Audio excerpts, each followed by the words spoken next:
চালুই হয়েছে। Hello guys, দেখুন এখন এবারে এইমাত্র উঠলো সকাল থেকে। এবারে বিছনাপত্র ঝাড়ছে, পরিষ্কার করছে। ছেলে উঠে চলে গেছে।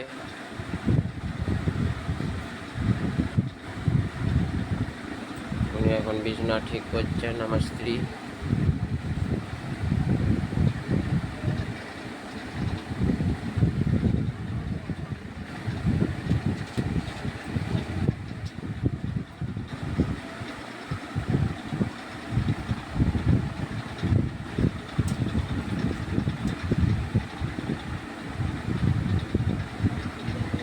উঠেছিল সেই সকাল 6টায়, কিন্তু কালকে কারেন্ট ছিল নি, সেই জন্যে আবার ঘুরে ঘুমিয়ে গিয়েছিল।